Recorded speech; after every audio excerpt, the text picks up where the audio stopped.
안녕하세요. 나만의 개인 맞춤 법무사 김영용 법무사입니다.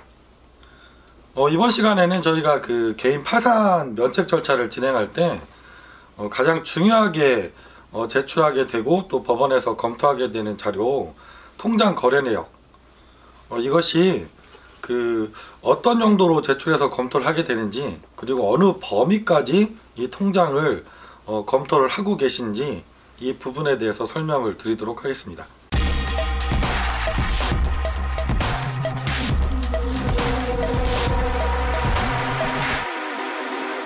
개인 파산 면책을 진행하면서 법원에서 많은 서류들을 요구하고 계시고 되게 꼼꼼하게 검토를 하고 계십니다. 그 중에서도 그 가장 중요하게 보시는 부분이 통장 거래 내역을 통해서 이 신청하신 채무자가 어느 정도의 소득은 있었는지, 그리고 그 사용처는 어떻게 되는지, 그리고 대출을 받았다면 그 대출금은 어떻게 사용되었는지, 이런 것들을 꼼꼼하게 통장을 통해서 확인하십니다. 편파 변제 행위가 있진 않았는지, 재산을 현금으로 인출해서 은닉한 것은 없는지, 이런 부분들이 통장을 보면 다 나타나거든요. 우리가 법원에 많은 서류들을 제출하지만 다른 서류들로는 이런 구체적인 사항들을 사실은 확인하기가 어렵죠.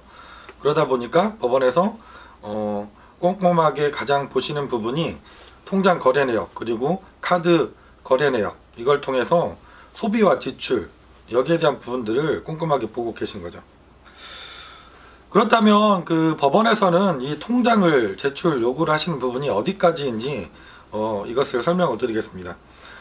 기본적으로 서울회생법원을 비롯해서 전국 대부분의 법원들은 본인이 사용하던 모든 계좌 최근 5년 동안의 거래 내역을 요구하고 계십니다. 특이하게 청주지방법원 같은 경우는 본인뿐만 아니라 배우자, 미성년자, 자녀까지 최근 1년간의 통장 거래 내역을 요구하고 계시고요. 또 특이하게 대전지방법원 같은 경우는 본인뿐만 아니라 배우자까지 최근 2년간의 통장 거래 내역을 요구하고 계신 이렇게 특이한 법원들도 있으시죠. 그렇다면 그 청주나 대전을 제외하고 나머지 법원들은 본인 통장만 요구를 하고 계시느냐? 이게 기본적으로는 그렇습니다. 하지만 특별히 본인 통장 이외에 다른 통장도 요구를 하시는 경우들이 있습니다. 본인은 이미 오래전부터 통장 자체를 사용하고 있지 않다라고 진술이 되어 있거나, 이런 경우에 특히 더 그렇죠. 이런 경우에 법원에서 어떤 걸 요구하시냐면, 공과금이나 핸드폰 요금이 결제되고 있는 그 통장, 이게 타인 명의더라도 제출해달라, 이렇게 보정을 명하시는 경우들이 많습니다. 왜냐하면 연체가 오래되셔서 내 통장은 압류가 될까봐 전혀 사용을 못 하시는 분이더라도 타인의 명의 통장, 특히 가족들이 되겠죠. 통장을 빌려서 사용하시는 경우가 많고, 이런 경우에는 그 타인 명의 통장, 내가 빌려서 사용하는 그 통장에서 공과금이나 핸드폰 요금 같은 우리 생활에 기본적으로 필요한 요금들이 자동 이체되는 경우가 많다라고 생각을 하고 계신 거죠. 그래서 내 핸드폰 요금이 결제되고 있는 통장은 타인 명의지만 내가 빌려서 채무자 본인이 사용했던 계좌라고 의심을 하시고 그 내역을 검토하시겠다고 요구를 하고 계신 겁니다. 이렇게 그 전국 법원별로 통장을 어느 범위까지 요구하시는지 약간 차이가 있고요.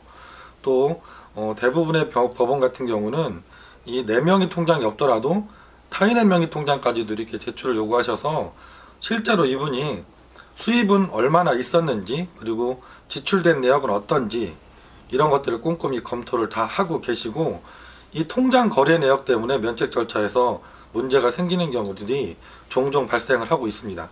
그게 문제가 되는 것들이 최근 대출 받은 것을 현금으로 인출해서 사용해서 소명이 되지 않는다던가, 개인들 주변의 지인분들한테 빌렸던 돈을 최근 대출로 이렇게 변제를 해주셔서 편파 변제 문제가 발생한다던가, 그리고 재산을 처분했는데 그 재산 처분하고 남은 돈을 사용처를 밝히는데도 통장이 유용하게 사용되죠.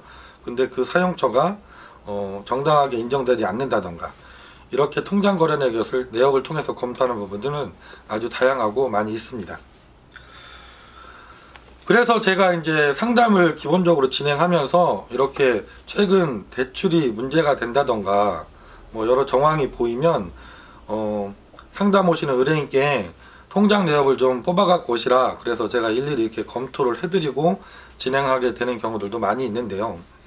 이 부분도 그 법원에서 워낙 꼼꼼하게 검토하고 계신 부분이기 때문에 신청하시기 전에 사전에 전문가를 통해서 내 통장 거래 내역이 문제되는 부분은 없는지 미리 검토를 받아 보시고 진행하시면 향후에 면책 절차에서 예상하지 못했던 문제가 발생해서 면책에 어려움을 겪는 그런 사정들을 방지할 수 있을 것 같습니다. 오늘은 개인 파산 면책 절차에서 통장 거래 내역은 어느 부분까지 검토를 하고 계신지 이 부분에 대해서 설명드렸습니다. 김영룡 법무사였습니다. 감사합니다.